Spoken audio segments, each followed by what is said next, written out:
In our surroundings we see lot of objects like floor, walls, board, etc, marker, etc. So scientist ఏం చెప్పారంటే మన చుట్టూ ఉన్న ప్రతి ఆబ్జెక్ట్ కూడా కమ్స్ అండర్ మ్యాటర్.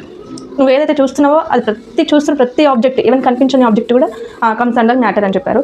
సో ఇప్పుడు చెప్పండి, what is matter?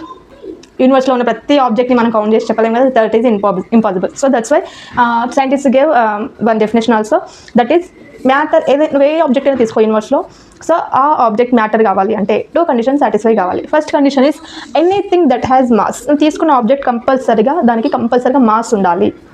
Then what is mass? So mass అంటే ఏం లేదు, ఏదైనా ఒక ఆబ్జెక్ట్లో the quantity of matter in it. So for example marker తీసుకున్నాం, మార్కర్లో ఎన్ని ఇంక్ పార్టికల్స్ ఉన్నాయి, ఈ ప్లాస్టిక్ పార్టికల్స్ ఎన్ని ఉన్నాయి, మొత్తం ఆ ఆబ్జెక్ట్ మొత్తంలో ఎన్ని పార్టికల్స్ ఇన్సర్ట్ అయ్యి ఉన్నాయి అని చెప్పేది ఈ marker mass. Okay, for example rice bag తీసుకుందాం. రైస్ బ్యాగ్ కూడా ఒక 50 kgs రైస్ బ్యాగ్ ఉంది అనుకుందాం. సో రైస్ బ్యాగ్ దాన్ని లిఫ్ట్ చేయమన్నప్పుడు నేను లిఫ్ట్ చేయలేను, చాలా వెయిట్ ఉంది అంటాం. So that is not weight. So అందులో రైస్ పార్టికల్స్ ఎన్ని ఉన్నాయి, రైస్, ఓకేనా. సో వెయిట్ అంటే ఏంటి అంటే the gravitational force acting on an object. ఆ రైస్ బ్యాగ్ మీద గ్రావిటేషనల్ ఫోర్స్ ఎంత యాక్ట్ అవుతుంది అని చెప్పేది వెయిట్, అంతే తప్ప 50 kgs అనేది వెయిట్ కాదు, దాని మాస్. క్లియర్? సో మనకి మాస్కి యూనిట్స్ వచ్చేసి kgs. Yes unit of mass is KG. అదే వెయిట్కి వచ్చేసి ఫోర్స్ కాబట్టి ఆబ్వియస్లీ న్యూటన్, రైట్. సో ఇది మాస్కి వెయిట్కి ఉన్న డిఫరెన్స్. అక్కడికి ఫస్ట్ కండిషన్ ఏం చెప్పినాం, ఏదైనా ఒక ఆబ్జెక్ట్ తీసుకుంటే దానికి కంపల్సరీగా మాస్ ఉండాలి అని చెప్పినాం. నెక్స్ట్ వచ్చేసి ఏంటి అంటే ఏదైనా కొంచెం స్పేస్ని ఆక్యుపై చేయాలి, దానికి కంపల్సరీగా మాస్ ఉండాలి, అది డెఫినెట్గా కొంచెం స్పేస్ని ఆక్యుపై చేయాలి. ఫర్ ఎగ్జాంపుల్ ఈ మార్కర్ తీసుకుందాం, ఈ మార్కర్కి ఎంతో కొంత మాస్ ఉంటుంది, తక్కువ ఉండొచ్చు ఎక్కువ ఉండొచ్చు, బట్ మాస్ అనేది కంపల్సరీగా ఉండాలి, అంతే తప్ప ఇంతే మాస్ ఉండాలి అన్న కండిషన్స్ ఏమీ లేవు.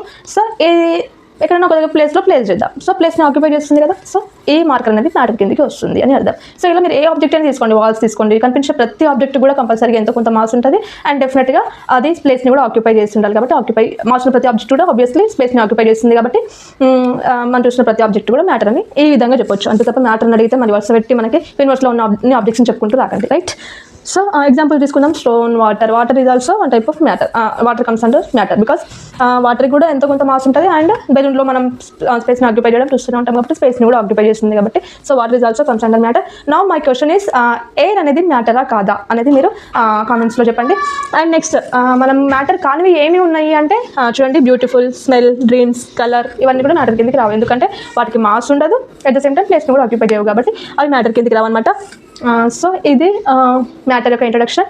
సో కాన్సెప్ట్ నచ్చితే ఫాలో చేయండి. Thank you.